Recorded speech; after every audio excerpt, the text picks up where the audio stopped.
Hey there, my name is Anthony Romano, and today I'm going to tell you the truth about carbs. Are they bad? Are they good? Are they somewhere in between? They're somewhere in between. Some are good, some are bad, but I'm going to explain them to you in this video and tie it into how the ketogenic diet and fat adaptation can solve most of the problems of carbs.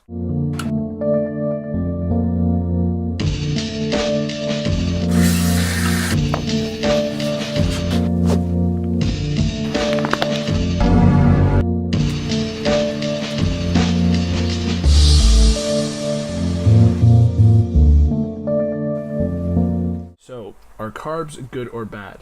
The truth is that carbs seem like they were made to be had in bursts, and in nature this kind of makes sense because carbohydrates in general wouldn't have been too available year-round, at least depending on which part of the world you're from.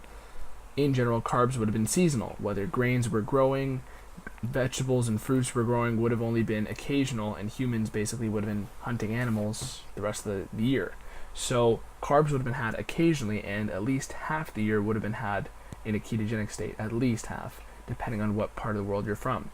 Even in places where tropical fruits exist, a lot of the other fruits like bananas and stuff wouldn't have been the same way they are now. They wouldn't have been as consumable. We've grown them to make them that way. Same with corn and certain other grain products. So basically, with carbohydrates, they would have been consumed occasionally. And there's some cultures that would have had carbs in higher doses. But the purpose of carbohydrates as an energy source in your body is basically like this.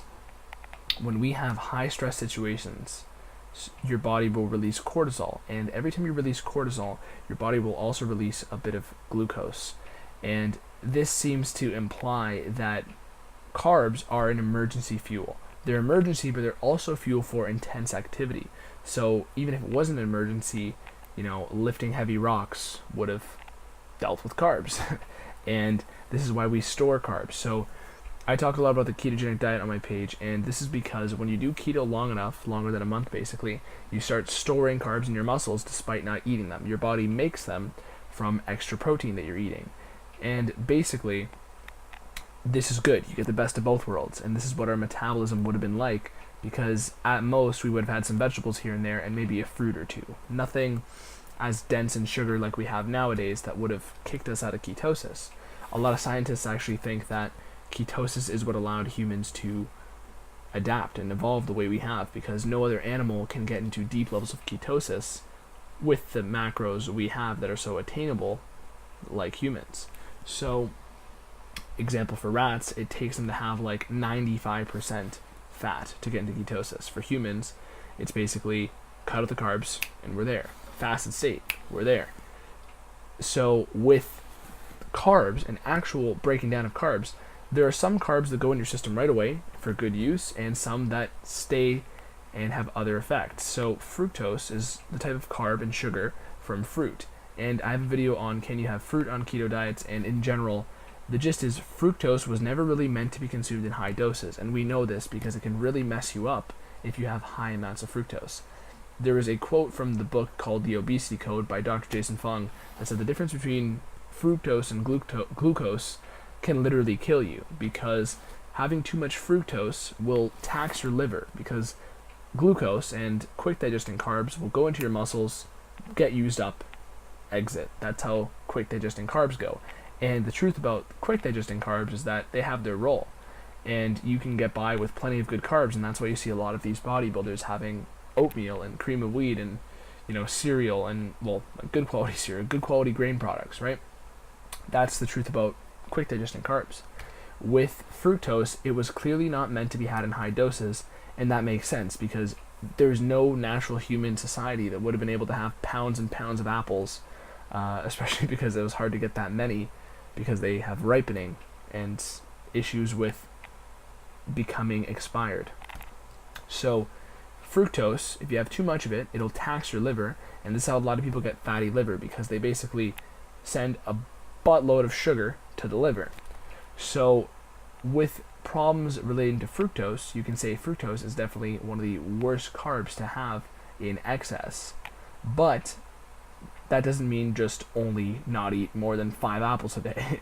It means anything sweetened with fructose, so high fructose corn syrup or high fructose sweetening, is really not that good for you. It would be better to get pure sugar than pure fructose in high doses.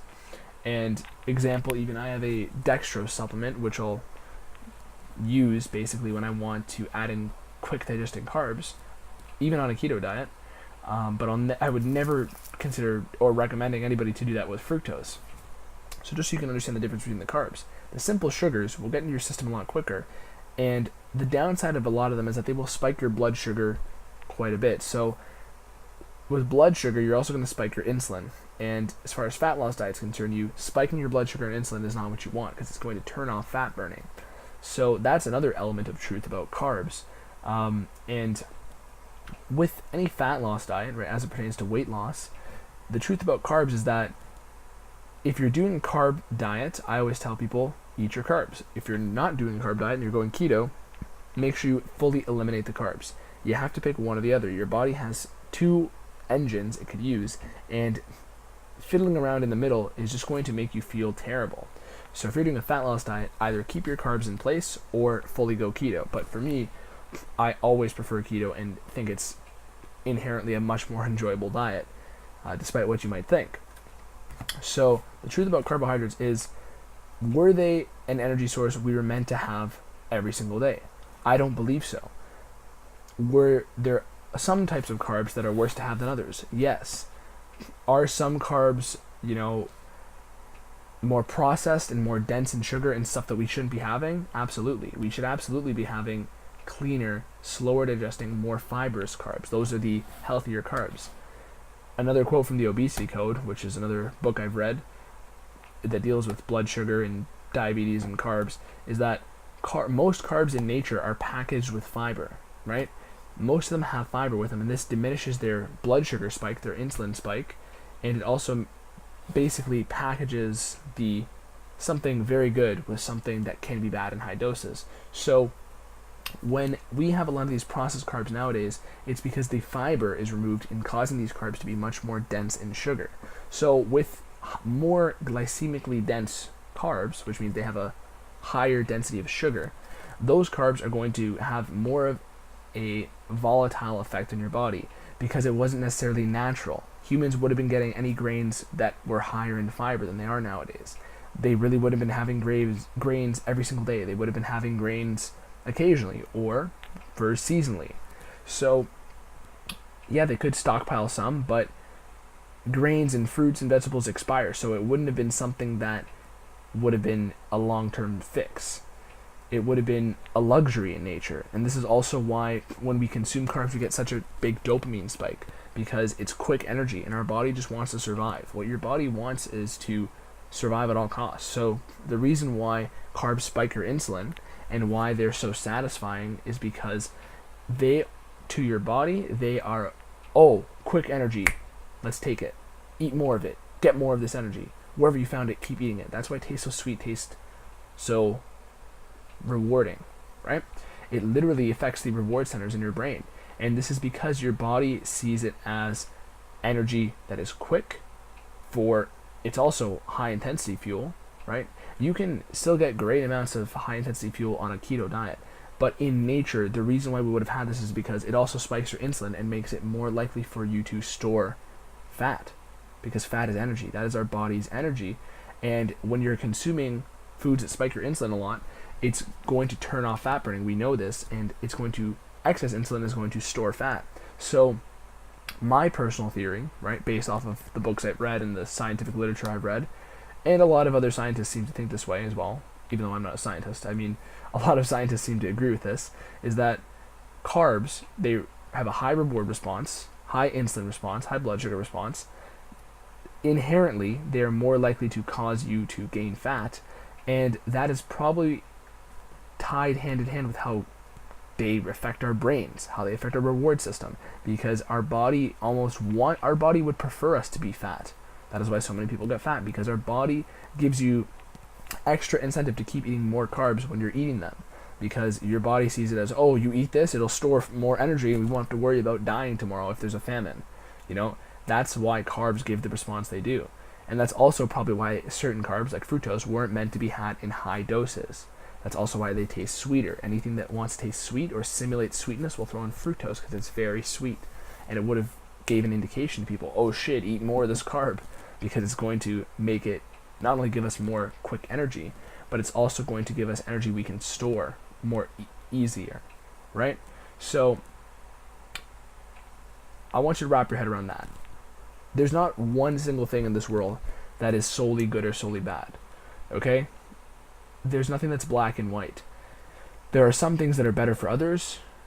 There are some things that are worse for others. There are some things that are better for you slightly, but there's a lot of draw over. There's a lot, like fructose is going to affect every single human the same way. There's no human that affects differently to fructose. But what I'm saying is somebody can get away with, they can burn carbs more efficiently.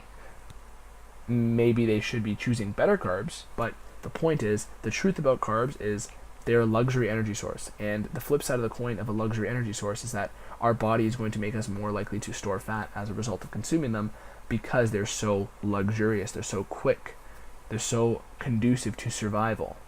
Okay? So overall, I do plenty of diets. I've tried plenty of carb diets. I've tried keto diets for 7 years, and I love keto diets. I advocate them for fat loss wholeheartedly. If you want to do one, I have a free keto training plan and meal plan in the description as well, and a challenge which you can enter and possibly win some free supplements. But with understanding carbs, that is a key component to any diet, whether you're doing a carb diet or a keto diet or anything. Understanding carbs and understanding their role in evolution and in our history is going to help you down the line in rationing out which ones you're consuming, how many you're consuming, how cleanly you're getting those carbs, right? Are you getting the organic vegetables, or are you getting the vegetables that are just open in the supermarket, dirt cheap? Are you getting the carbs that are more likely to be exposed to mold toxins, more processed, heavier in sugar? Are they from more simple sugars, more glycemically dense sugars? Right? This is what you have to watch out for. So overall, try to get your carbs from more fibrous sources. That's more natural. It's harder nowadays. If you're going to do a fat loss diet, I recommend a keto diet because it will remove your desire for carbs. And from there, you can strategically throw them in on certain days for an extra kick. But you will never be reliant on them. And this is why I do keto ultimately and talk about it so much on my page. But the truth about carbs, are they bad? Not necessarily. Are they good? Not necessarily. Are they somewhere in between? Absolutely. So, hopefully this video gave you some clarity, some insight to carbs. I can assure you everything that I'm saying in this is not my intuition. It is all backed by science and books I've read and studies I've read. And I mean, any other things you'd like to ask me in the comments, feel free and I'll answer you. And besides that, thank you for watching this video. Hopefully it was valuable to you. And if you have any other questions, concerns, leave them. Hit the subscribe and notification bell. My name is Anthony Romano. Thanks for watching. Peace.